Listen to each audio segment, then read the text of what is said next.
अपना कदम सक्सेस की ओर मार्गदर्शन कोचिंग इंस्टीट्यूट के साथ। मार्गदर्शन कोचिंग इंस्टीट्यूट बिहार में एकमात्र कोचिंग संस्थान IIT and medical entrance exam के लिए।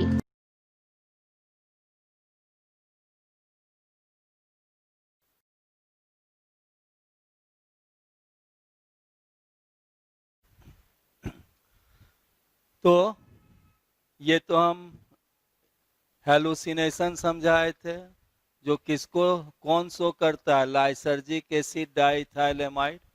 यह जो है अल्केलो क्रिस्टलीन अल्केलॉइड्स हैं।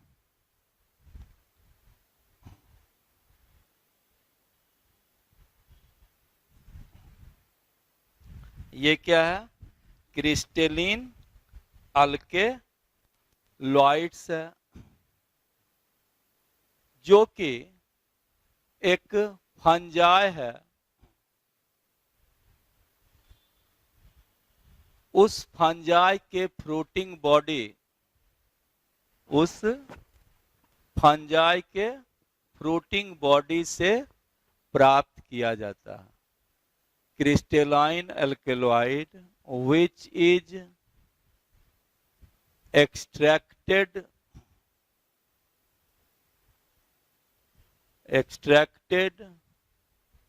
from the fruiting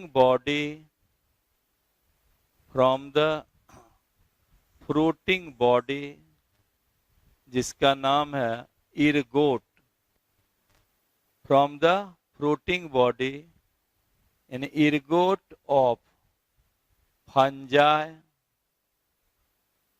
known as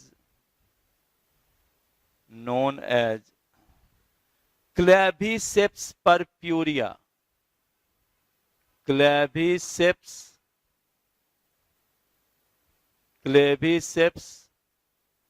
purpurea.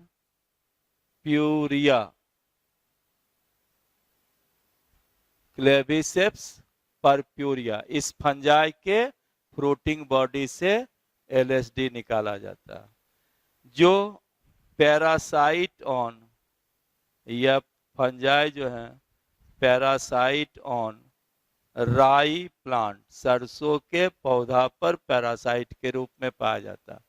Crystalline alkaloid, LSD is crystalline alkaloid which is extracted from the fruiting body, जिसको क्या कहते हो, ergot of the fungi known as Claviceps purpurea, parasite on rye plant.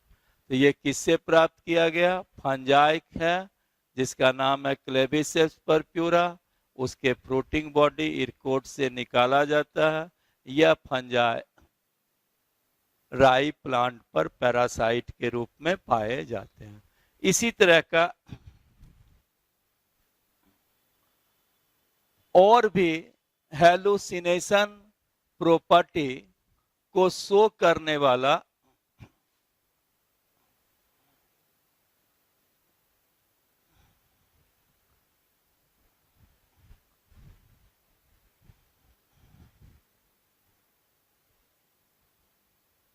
अल्केलॉइड्स को भी प्राप्त किया गया है। जैसे दूसरा एग्जाम्पल, एक तो LSD लिखे थे, एग्जाम्पल ऑफ शोइंग हेल्यूसिनेशन।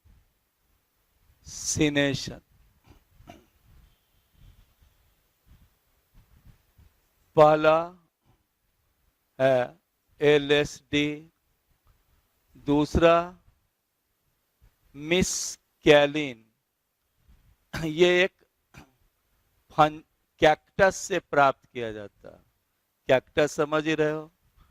तीसरा है सीलोसाइबिन, यह फंजाई से प्राप्त किया जाता है। नेक्स्ट NCERT में दिया हुआ सीड्स ऑफ धतूरा, धतूरा का बीज, और एट्रोपा बेलाडोना, उसमें केवल लिख दिया है seeds of datura and atropa belladonna also used as hallucination property. हम उसमें लिख दिए हैं, बतला रहे हैं aerial part of the belladonna, यानी बेलाडोना का कौन सा पार्ट। तो नेक्स्ट, सीड्स ऑफ क्या लिखे, datura and aerial part of Atropa belladonna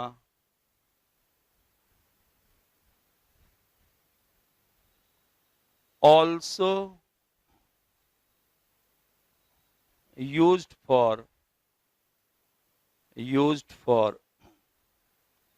hallucination property, hallucination property, hallucination property, right. तो ये जितना एग्जाम्पल लिखा है ये क्या है, नेचुरल, यानी नेचुरली प्लांट में पाया जाता है। एक नाम लिखा देते हैं सिंथेटिक का,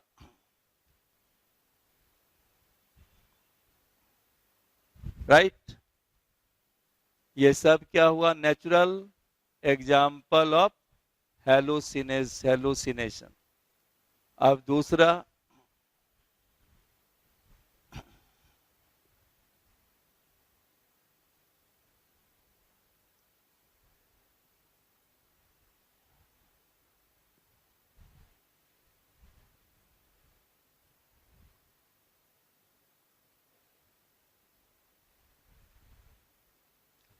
अब नेक्स्ट लिखते हैं सिंथेटिक। इसलिए लिखा दिए हैं कि आजकल तुम टीवी में इसका नाम भी सुनते होगे, MDMA। यह सिंथेटिक हेलुसिनेशन सब्सटेंस है, इसको बनाया गया है। MDMA का पूरा नाम है methylene dioxy myth एम्फीटेमिन।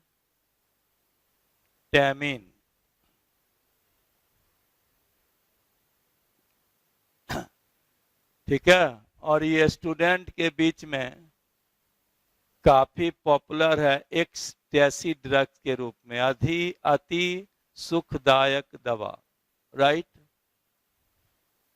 Methylene dioxy methamphetamine, popular in, इसीलिए लिखा भी दिए इन स्टूडेंट। कौन सा स्टूडेंट, बिगड़ैल स्टूडेंट, अच्छा स्टूडेंट नहीं, इन्हें कह देना कि स्टूडेंट के बीच, ऐसे लिखा दिए यहाँ स्टूडेंट ही। Popular in student as ecstasy drug, ecstasy drugs, ecstasy का अर्थ अति सुखदायी ड्रग, राइट। तो इस तरह से हेल्थ एंड डिजीज में जो ड्रग्स था वो हम आपको बतला दिए।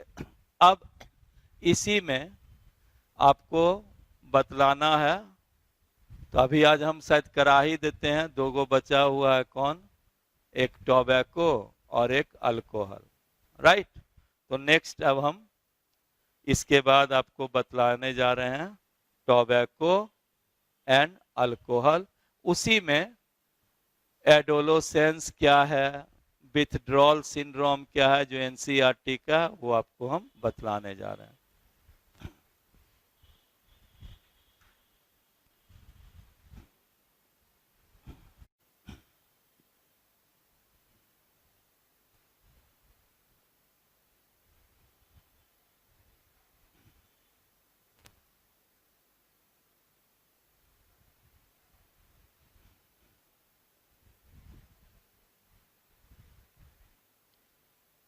तो टोबैको,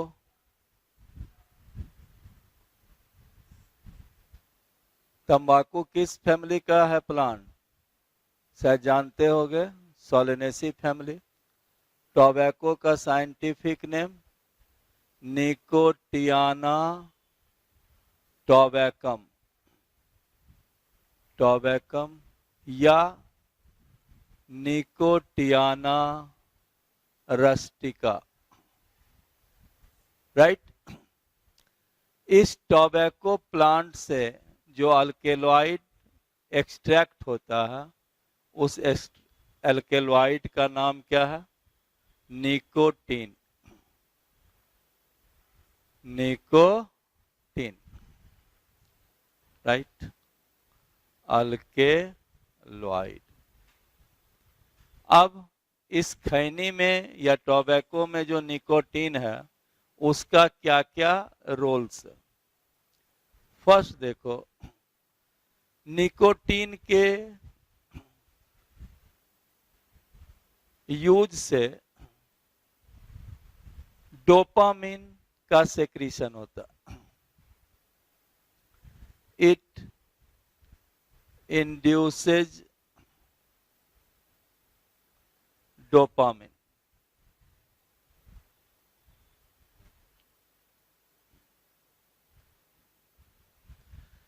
डोपामिन का लेस अमाउंट स्टिमुलेंट होता है और लार्ज अमाउंट जो है डिप्रेसेंट होता है। इट्स लेस अमाउंट, निकोटीन का नहीं, डोपामिन का बोल रहे हैं, less amount stimulant but more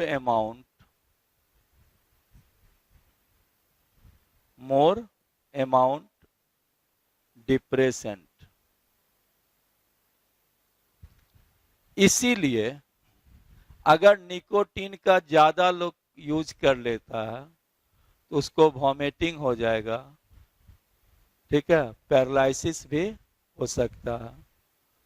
next, so more use of nicotine causes vomiting, paralysis, it is। दूसरा देखो, निकोटीन एड्रीनल ग्लैंड को एक्टिवेट करता है। Next, it activates adrenal glands, खास करके किसको? मेडुला को। और तुम जानते हो कि मेडुला किसको रिलीज करता है? बोलो। एड्रेनलिन, एड्रेनलिन और नॉर एड्रेनलिन। बोलो, ये तो बहुत पढ़ाए थे। एड्रेनलिन, नॉर एड्रेनलिन जब रिलीज होगा तो हमारा हार्ट बीट बढ़ जाएगा, ब्लड प्रेशर क्या होगा? बढ़ जाएगा। लिख दें इसके कारण क्या हुआ? BP increase, heart beat rate क्या होगा? इंक्रीज, रिस्पिरेटरी एक्टिविटीज क्या होगा? इंक्रीज। नेक्स्ट, अब अगला फंक्शन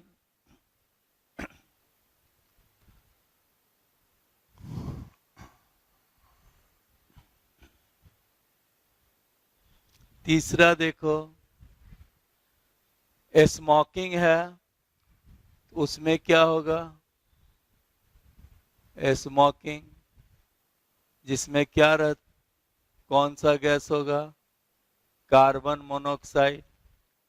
कार्बन मोनोऑक्साइड के कारण क्या होगा? बोलो। ऑक्सीजन की एफिनिटी या क्या कहते हो, हीमोग्लोबिन की एफिनिटी ऑक्सीजन के प्रति क्या होगी? घट जाएगी। तो कार्बन मोनोऑक्साइड ब्लड में बढ़ेगा, जिसके कारण क्या होगा, affinity of haemoglobin for oxygen decrease, right.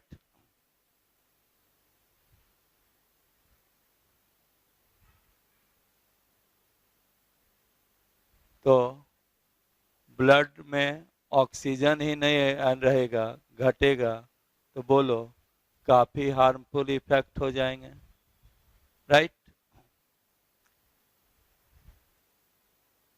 दो हुआ।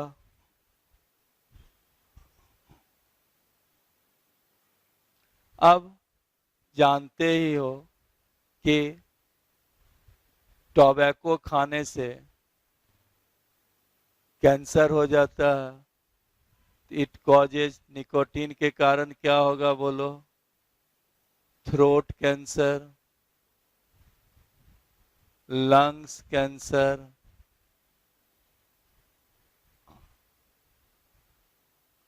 जिस जगह का भी कैंसर का नाम लिखना चाहो तुम लिख सकते हो।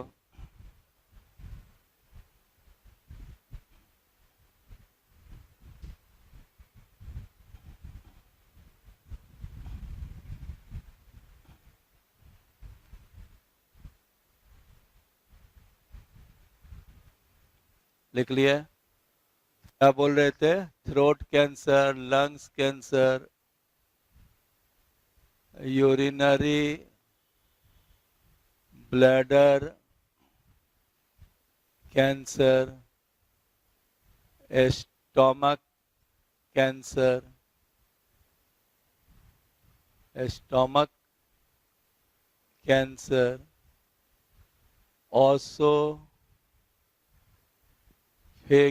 Cancer, oesophageal cancer, throat cancer, lungs cancer, urinary bladder cancer, stomach cancer, oesophageal cancer, right. अब ये जानो, एक कभी तुमको याद करो पढ़ाए थे कि जो ज्यादा सिगरेट पीता है, चेन स्मोकर है, उसको एक डिजीज हो जाता है इम्फाइसेमा। भूल गए कि है, इम्फाइसेमा के कारण एल्वेओलाई वाल फट जाते हैं, रप्चर्ड हो जाता है, जिसके कारण एयर छोड़ने के बावजूद भी लंग्स में क्या है, एयर रह जाता है, और यह बीमारी इरिवर्सिबल है। तो नेक्स्ट क्या हुआ, इम्फाइसेमा,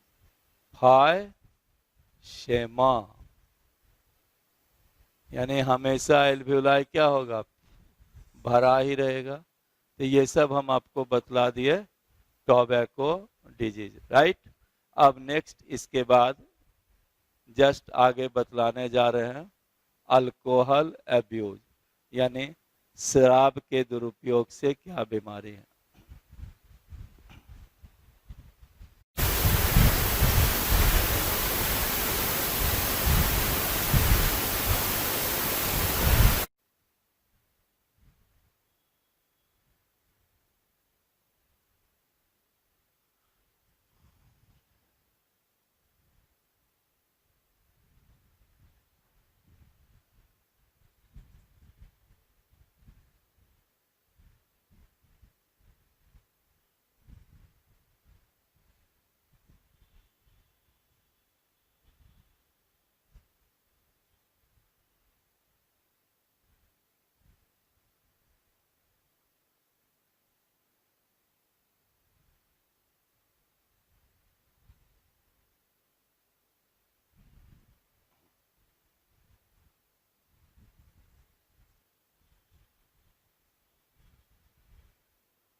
अब इसी में है adolescence.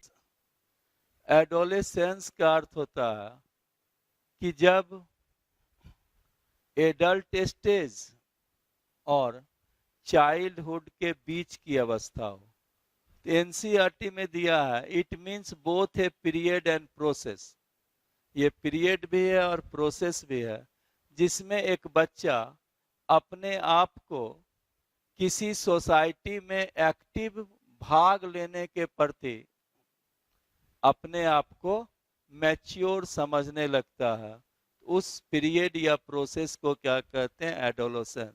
It means both a period and a process during which a child becomes mature in terms of his attitude and belief। माने वो सोचने लगता है, उसकी एटीट्यूड ऐसा हो जाती है for active participation in a society. Society में भाग लेने के लिए वो अपने आप को समझने लगता है कि हम मैच्योर हो गए हैं और अब हम सोसाइटी के क्रियाकलाप में भाग लेंगे। ये जब स्थिति आ जाती है तो उसको क्या कहते हैं? एडोलेसेंस। अब रियली ये तो हुआ फीलिंग के आधार पर। रियली एडोलेसेंस पीरियड क्या किसको कहिएगा? It is a period of rapid growth. Adolescence period में बच्चे का विकास काफी तेजी से होता है। फिजिकल भी होता है, मेंटल भी होते हैं एंड साइकोलॉजिकल डेवलपमेंट भी होता है। क्या लिखे हैं? It is the period of rapid growth, physical, mental and psychological development. Right? Physical भी ग्रोथ होगा तेजी से, मेंटल भी होता है, साइकोलॉजिकल ग्रोथ भी तेजी से होता है। कहता है and is a bridge between childhood and adulthood. या चाइल्डहुड और एडल्टहुड के बीच की जो है यह अवस्था होती है। तो 18 इयर्स जो एज है वह क्या है? एडल्टहुड का है। और 12 ईयर जो है यही से लेकर 18 इयर्स के बीच का जो एज होगा उसको क्या कहते हैं? एडोलेसेंस। वही लिखे हैं it is a bridge between childhood and adulthood, that is period between 12 year to 18 year. Right? 12 year से नीचे क्या हो गया? चाइल्डहुड।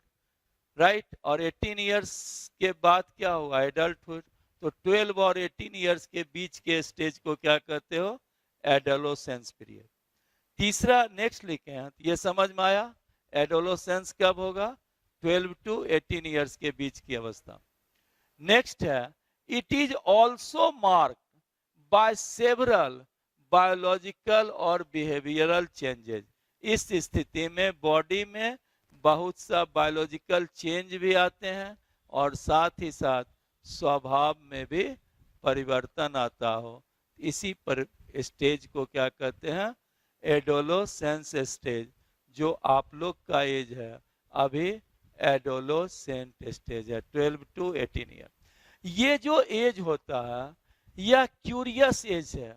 हमेशा उत्सुकता रहता है कि कोई ऐसा चीज कर रहा है तो क्यों। आप कोई सिगरेट देख रहे हो, कोई गार्जियन पी रहा है तो उसका टेस्ट कैसा होगा, वो हम भी उसको देखें। राइट? दूसरा एक्साइटमेंट रहता है, need for advent and experimentation. Right? तो क्या क्या बतलाए? क्यूरियोसिटी होते हैं, एक्साइटमेंट होता है और नीड फॉर एडवेंचर, एक्सपेरिमेंटेशन। हर तरह का अगर वो कुछ कर रहा है तो हम भी देखें कि ऐसा करने से क्या होता है। और इसी के क्रम में, इसी एज में बच्चे को गंदा आदत लग जाती है। राइट? किसी को स्मोकिंग करते देखा तो वो भी क्या अभी बतला है? क्यूरियोसिटी होगा, एक्साइटमेंट होगा, एडवेंट फॉर एक्सपेरिमेंटेशन होगा कि हम भी करके देखें कैसा होता। तो अगर स्मोकिंग कर रहा है तो दूसरे का लेकर के वो भी उसको टेस्ट किया। राइट? और इसी तरह से करते करते उसको एक नई आदत लग जाती है। साथ ही साथ अल्कोहलिज्म का, शराब की आदत भी इसी एज में लग जाता है। पहले तो क्यूरिसिटी के लिए लिया, उसके बाद अगर परीक्षा ठीक से नहीं हो रहा है, परीक्षा में फेल होने लगा, तो उसको छिपाने के लिए भी, उस दर्द को छिपाने के लिए भी शराब पीने लगा। इस तरह से इसकी आदत लगने का कारण इस एज में क्यों है? क्योंकि ये एज कैसा होता है, क्यूरिसिटी का, हर चीज की जानने की उत्सुकता, एक्साइटमेंट का, और एडवेंट फॉर एक्सपेरिमेंटेशन। कोई कुछ कर रहा है तो उसका भी, हम भी उसका एक्सपेरिमेंट करें। अच्छा चीज का एक्सपेरिमेंट नहीं करता, गलत चीज का एक्सपेरिमेंट करने लगता है कि सर पान खा रहे हैं तो हम भी देखें पान खाने से क्या होता है, राइट? तो खैर उस चीज की ओर नहीं जाना है, हम आपको मेन ये बतलाना चाहे कि एडल्टहुड का पीरियड क्या है। Objective question, 12 to 18 years, right? और this is marked by the several biological and behavioural changes, right? अब हम यही बतलाने जा रहे हैं, इसी में अल्कोहलिज्म।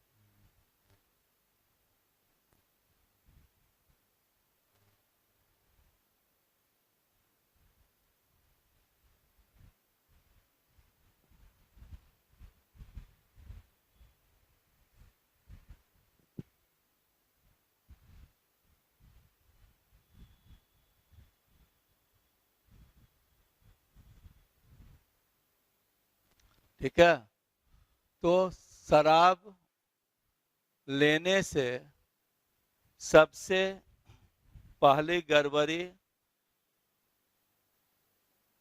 होने लगती है लीवर में, राइट? तो पहला लिख दें, इफेक्ट ऑन लीवर। लीवर में क्या असर पड़ता है? तो पहला लिख रहे हैं, this is the fatty liver. Fatty liver, fatty liver का अर्थ क्या हुआ? लीवर में फैट का स्टोरेज होने लगता है, जिससे लीवर सेल्स क्या होगा, एक्सटेंड कर जाएगा, फैल जाएगा। इसी बीमारी को क्या कहते हैं? Fatty liver. तो शराब पीने से क्या हुआ? लीवर फैलेगा, फूलेगा। किसके कारण? Due to alcoholic fat. तो लिख दें,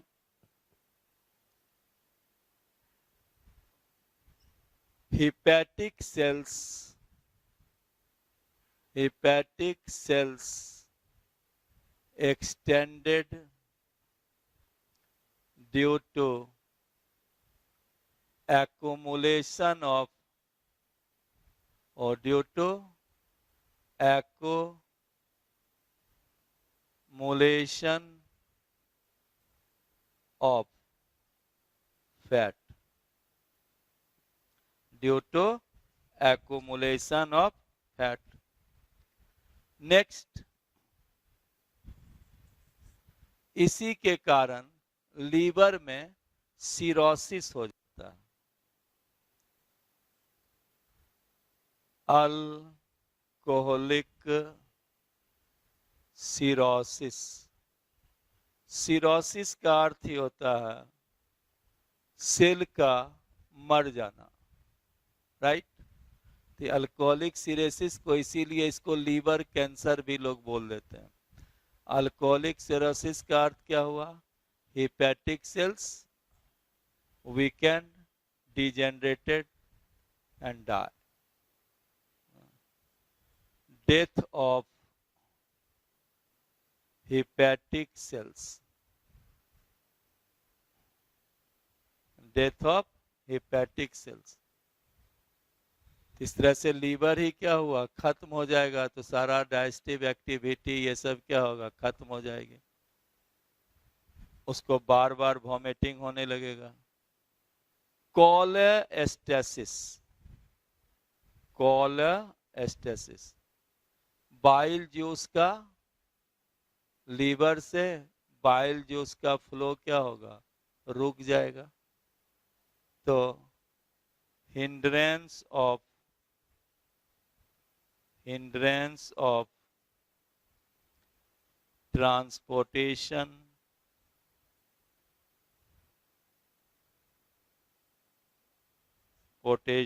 of bile juice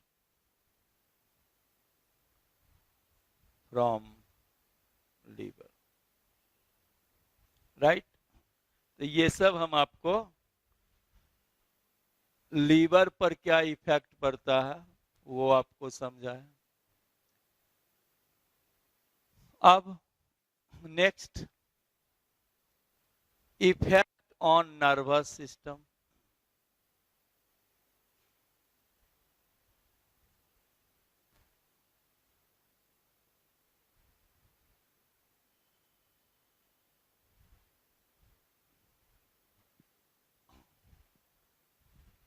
Incoherent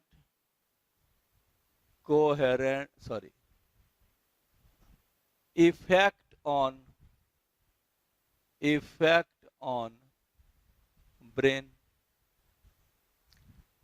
जो शराब ज्यादा पीने लगता है उसका रिस्पॉन्सिव टाइम जो होता है वो बढ़ जाता है।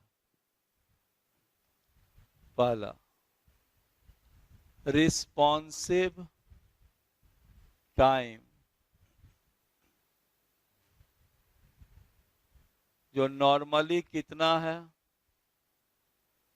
0.5 से 0.6 second, 0.5 to 0.6 second,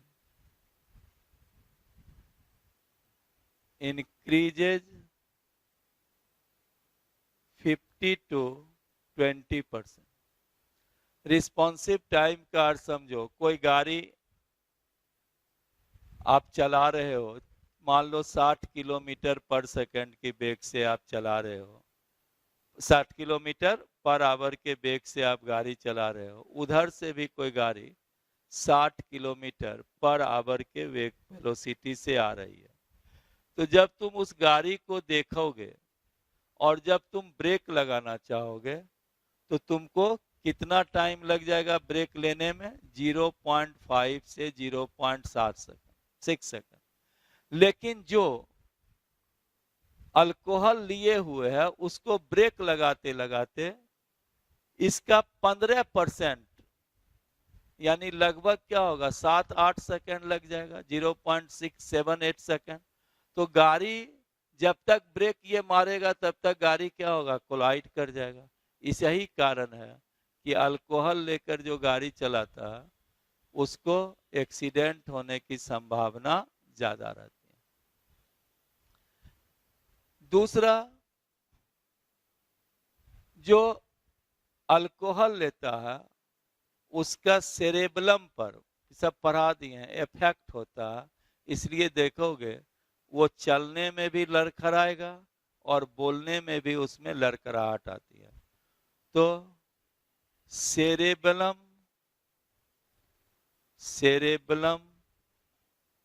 affected, so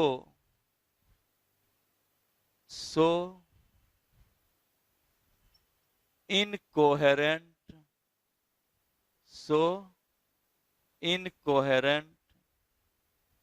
speaking and getting, speaking and getting, get means चलना, राइट। अब तीसरा देखो, इसके कारण आरबीसी की साइज जो है बढ़ जाती है लेकिन उसका नंबर क्या है, घट जाता है। Size of RBC increase but it's number decrease, यानी ऐसे व्यक्ति को क्या हो गया, एनीमिया हो जाता है, एनीमिया। WBC प्लेटलेट का भी संख्या क्या होगा, जो अल्कोहल ज्यादा लेता है उसका घट जाएगा। तो नेक्स्ट लिख लें, number of WBC and platelets also decrease,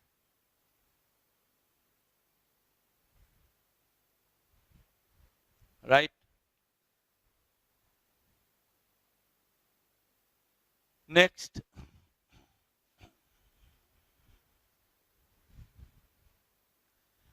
alcohol लेने वाले का विल पावर घट जाता है, इमोशन पर भी कंट्रोल नहीं रहता है, कभी एग्रेसिव हो जाएगा तो कभी रोने लगेगा। तो नेक्स्ट लिख दें, will power decrease, not control in emotion. Next, alcohol लेने वाले का मसल में भी बहुत दर्द होता है, तो क्या लिख लें, जिसको क्या कहते हो, myalgia, MALGIA, myalgia, pain in muscle, pain in muscle, right. अब अगर मान लीजिए जो अल्कोहल ज्यादा लेता है उसको देखोगे यूरिनेशन ज्यादा करता है, यूरिन डिस्चार्ज ज्यादा होता है, तो अल्कोहल लेने के कारण ADH का सेक्रीशन बॉडी में घट जाता है। ADH का सेक्रीशन कैसे घटेगा, यूरिन डिस्चार्ज क्या होगा, ज्यादा। अब मान लो कोई व्यक्ति को डिहाइड्रेशन है, उसको शराब पिला दो, जितना ज्यादा यूरिनेशन होगा कि डिहाइड्रेशन के कारण वो क्या है, मर भी सकता है। तो नेक्स्ट लिख लें, अल्कोहल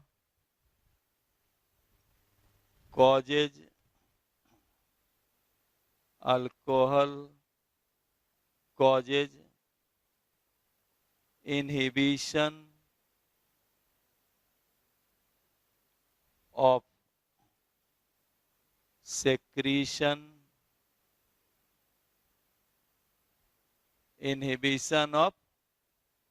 secretion, क्या बोल रहे थे,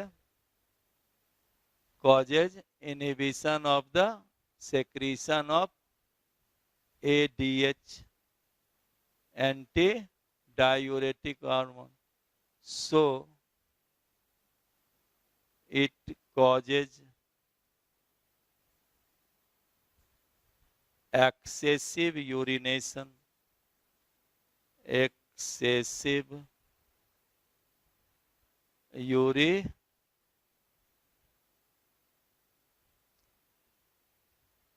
यूरिनेशन। इस तरह से आप देखें कि अल्कोहल जो है ना केवल ब्रेन पर, लीवर पर, बल्कि ब्लड, मसल्स और ADH का सेक्रीशन कहाँ होता है, पिट्यूटरी ग्लैंड्स, उस पर भी ये इफेक्ट कर देता है, राइट। इतना सारा डिजीज किसके कारण हो जाता है, due to the taking more alcohol, right.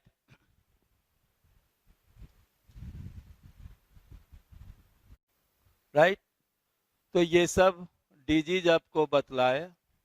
अब एक और इम्पोर्टेंट है जानना, अगर प्रेग्नेंट कंडीशन में कोई फीमेल शराब लेती हैं तो उसके कारण बच्चा पर भी काफी प्रभाव पड़ता है। और उस बीमारी को फीटल अल्कोहलिक सिंड्रोम कहते हैं। उस बीमारी का नाम क्या हो गया? Fetal alcoholic syndrome. तो नेक्स्ट, अब पॉइंट याद नहीं है, जो भी लिख लीजिएगा।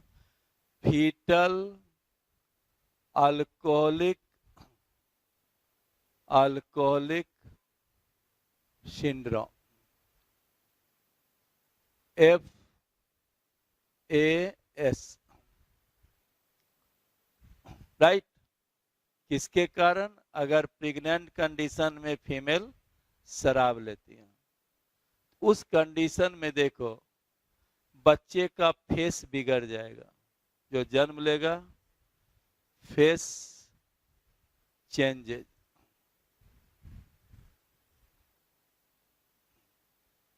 राइट। ये जो दांत होंगे छोटा छोटा होगा और इनामेल पुअरली डेवलप्ड होंगे। Small teeth poorly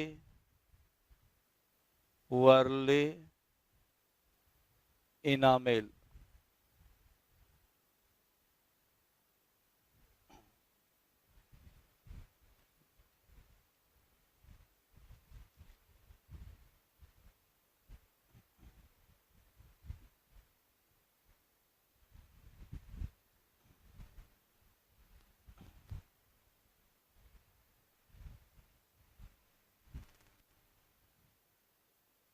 right. तीसरा,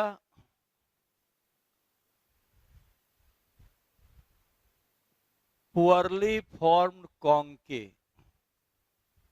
poorly formed concha. Concha means cavity के बीच पिन्ना का फॉर्मेशन ठीक से नहीं होगा। Cavity of pinna. और तो और समझो हार्ट भी जो है डिफेक्टिव हो जाएगा, राइट। चौथा क्या लिख दें? डिफेक्टिव हार्ट, यानी वेंट्रिकल का भी फॉर्मेशन ठीक से नहीं होगा। Ventricle not properly formed, right. इस तरह से अल्कोहल और टोबैको पढ़ा दिए। अब शायद एनसीईआरटी में एक टर्म है एडिक्शन एंड विड्रॉल सिंड्रोम। अब जस्ट इसके बाद हम वही पढ़ाने जा रहे हैं, पढ़ाएंगे।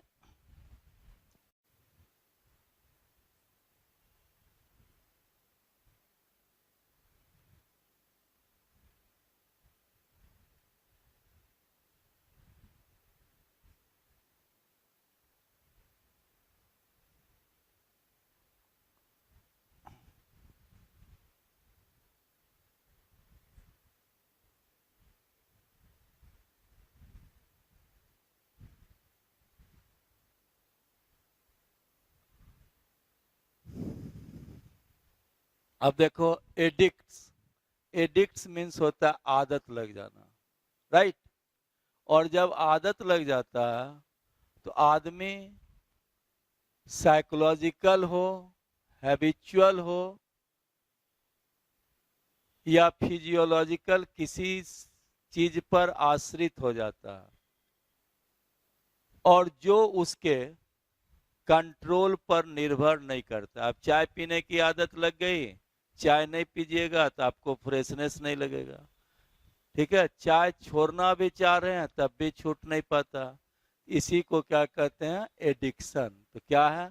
It is A habitual, habitual means स्वभाव, आदत, physiological and psychological dependence on a substance, किसी भी सब्सटेंस पर या किसी भी प्रैक्टिस पर, क्रियाकलाप पर जब साइकोलॉजिकल, फिजियोलॉजिकल और हैबिचुअल डिपेंडेंस हो जाए, जो हमारे वॉलंटरी कंट्रोल पर नहीं हो, इसी को क्या कहते हो? एडिक्शन।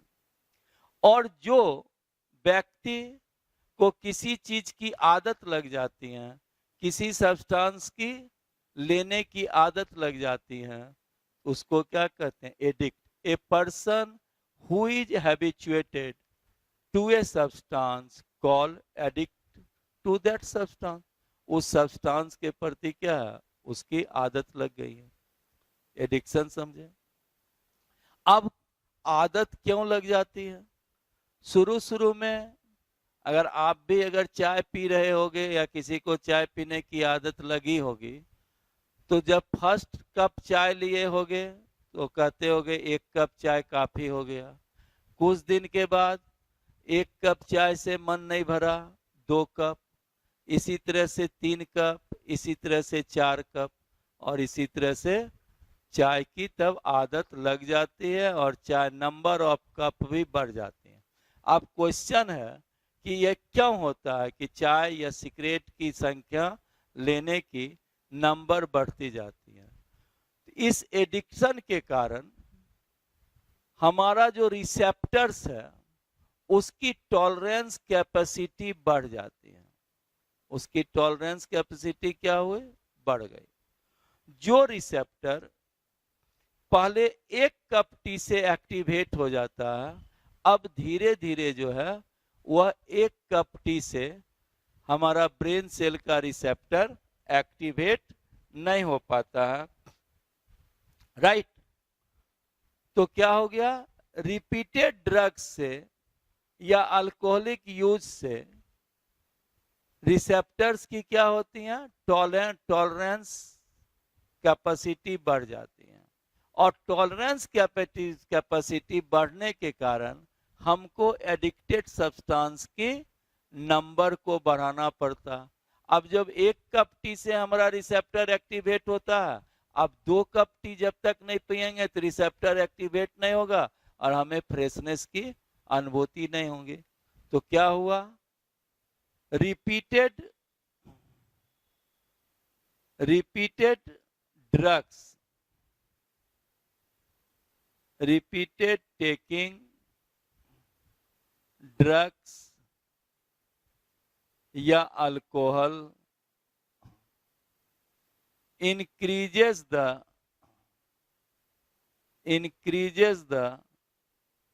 tolerance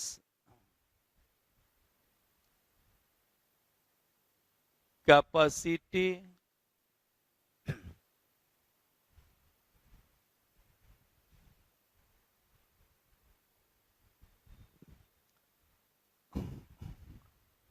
क्या लिखे हैं? It increases the tolerance capacity of receptor. So receptor stimulate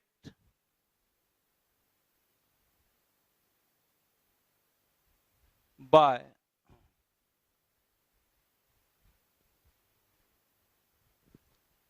stimulate only by taking higher dose of it, right? इस तरह से रिसेप्टर जो है स्टिमुलेट होता है इसके हायर डोज के कारण, और यही कारण है कि धीरे धीरे इसकी आदत पड़ जाती है। इसी को हम क्या कहते हैं? Addiction, right? अब WHO क्या किया? ये जो एडिक्शन ड्रग्स का है उसका नाम बदल करके एडिक्शन नहीं करके लिख दिया है ड्रग डिपेंडेंस, राइट? तो नेक्स्ट अब हम आपको बतलाएंगे ड्रग डिपेंडेंस।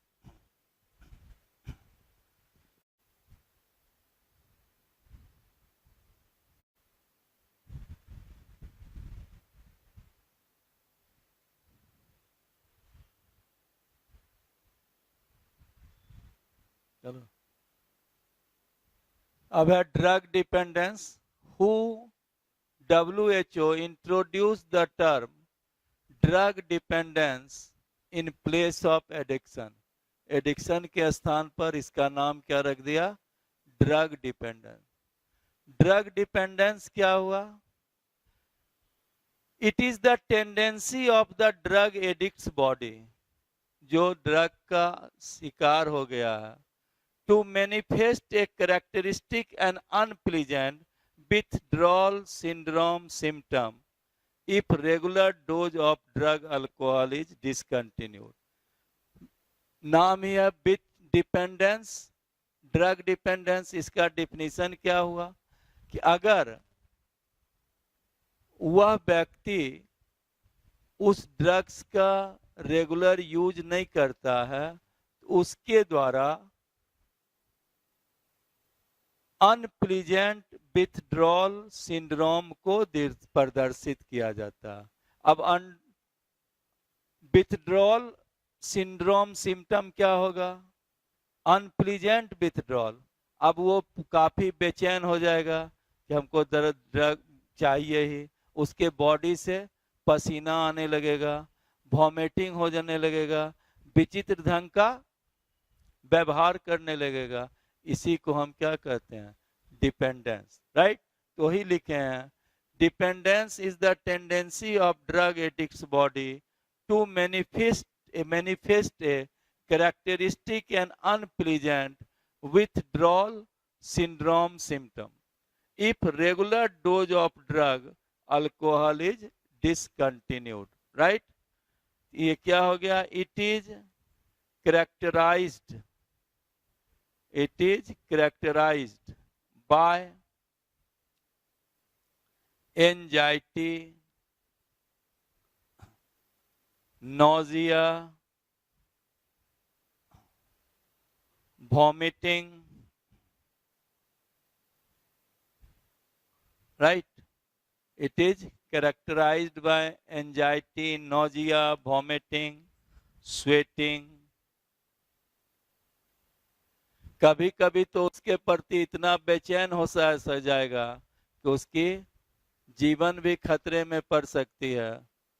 तो लिख सकते हैं sometimes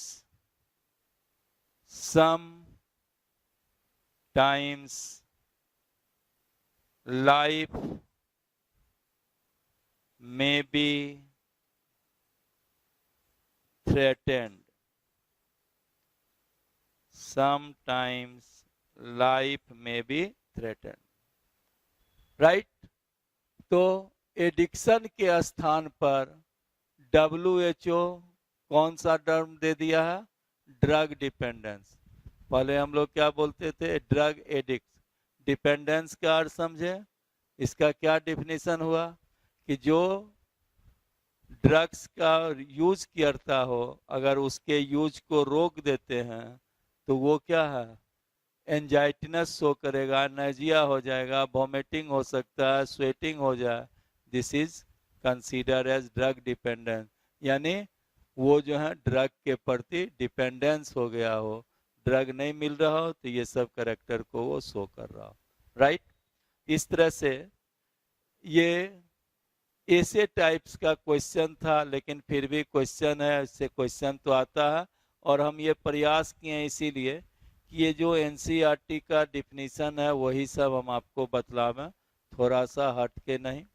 अब इसी में अब है कि ड्रग्स अल्कोहल एडिक्शन होगा, पैसा घट जाएगा दूसरे से ले, ये सब जो है तो आप लोग समझ ही रहे होंगे इसका क्या समाज पर इम्पैक्ट पड़ता है। एक मेन है जो आपको लास्ट बतलाने जा रहे हैं इसमें, कि कुछ स्पोर्ट्स पर्सन जो हैं, अभी इतना नारकोटिक्स ड्रग्स एम्फीटेमिन आपको बतलाए, आपको एम्फीटेमिन खा ले तो जो जितना नॉर्मल दौड़ता है उससे क्या होगा? वो ज़्यादा दौड़ने लगेगा, क्योंकि एम्फीटेमिन क्या होता है?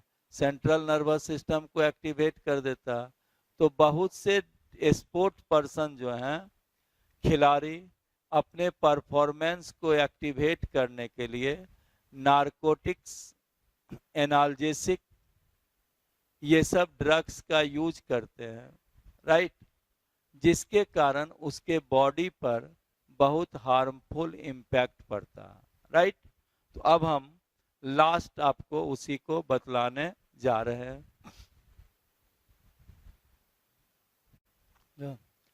अब लिख दिए हैं misuse of the drug bye sport person. Sports person यही आपको बतलाए थे कि अपने परफॉर्मेंस को बढ़ाने के लिए narcotics, analgesic, anabolic steroids, diuretic. Diuretic समझते हो, डायूरेटिक अल्कोहल भी क्या हुआ, डायूरेटिक जो यूरिनेशन को बढ़ा दे, एंड सर्टेन हार्मोन। अब है side effect of of metabolic, side effect of metabolic steroid in female. अगर फीमेल मेटाबॉलिक स्टेरॉइड ड्रग्स का यूज ले करती है तो उसमें क्या क्या होगा, तो मैस्क्यूलिनाइजेशन कैरेक्टर्स डेवलप, यानी ऐसी महिलाओं में फीमेल मेल कैरेक्टर डेवलप कर जाएगा। जैसे क्या होगा, एग्रेसिवनेस, आक्रामक हो जाएगी, एग्रेसिवनेस। दूसरा देखो, menstrual cycle abnormal,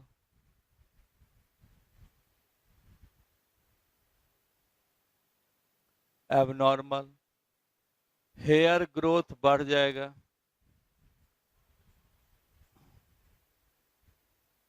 excessive hair growth.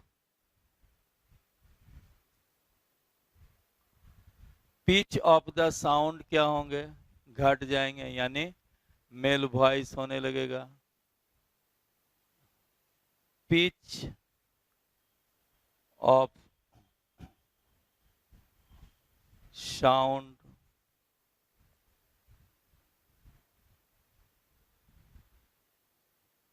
pitch of sound decreases,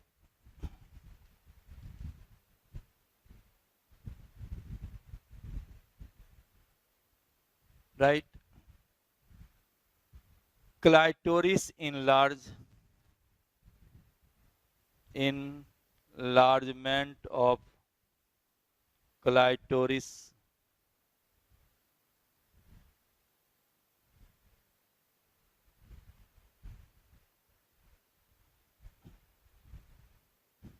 right.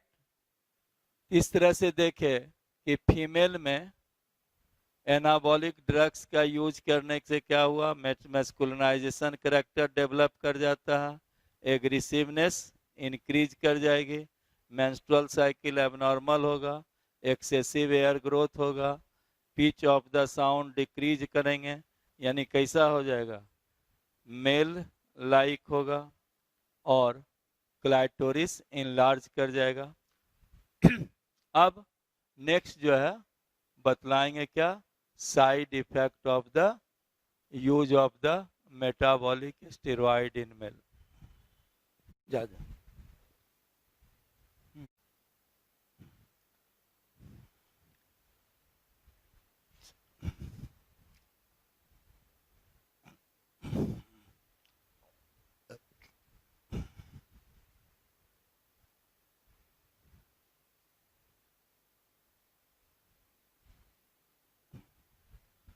अब मेल में इसके यूज से क्या होगा, मोर एग्रेसिवनेस,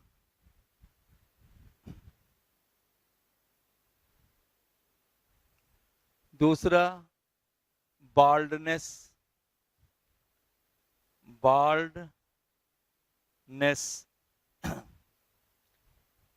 तीसरा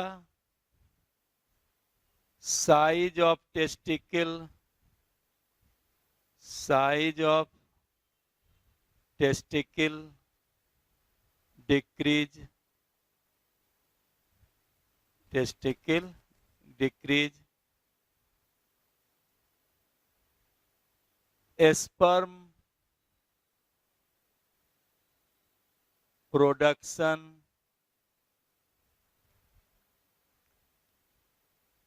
retarded,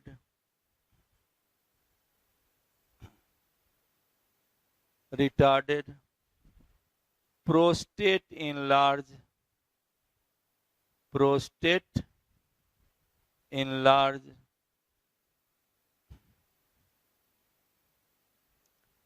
liver affected,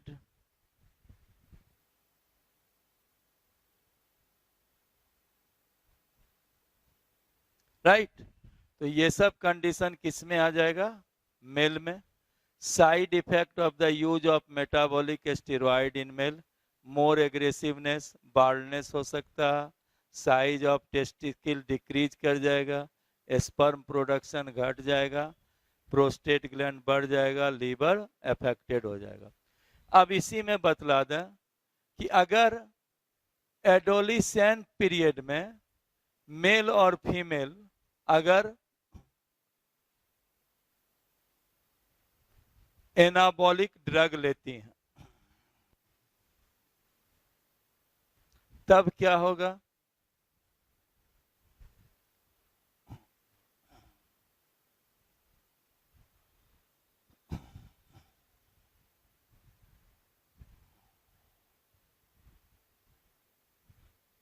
use of anabolic steroid drug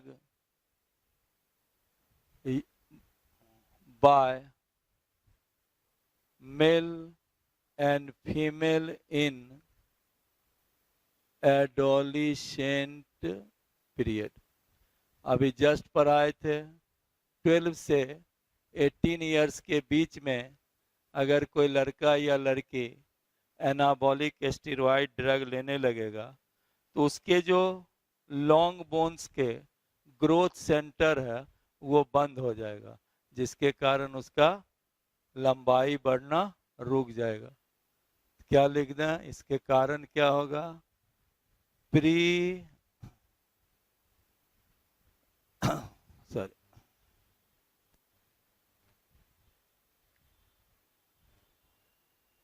growth centre of long bones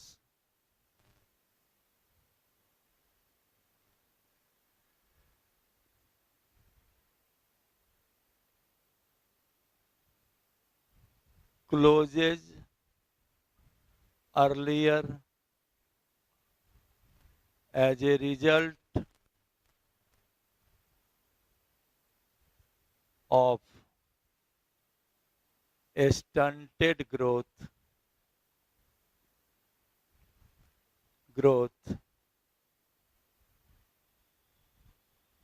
in them, जिसके कारण उनमें क्या होगा? ग्रोथ रुक जाएगा। इसलिए एडोलेसेंट पीरियड में कभी इस दवा को नहीं लेना चाहिए। जो ग्रोथ सेंटर है यही क्लोज हो जाएगा, जिससे बोन का वृद्धि क्या रुक जाएगी। इस तरह से हेल्थ एंड डिजीज में इस टाइप का जितना एडिक्शन से डिजीज से रिलेटेड था टॉपिक था वो आपको बतलाए। अब बच गया इम्यून सिस्टम।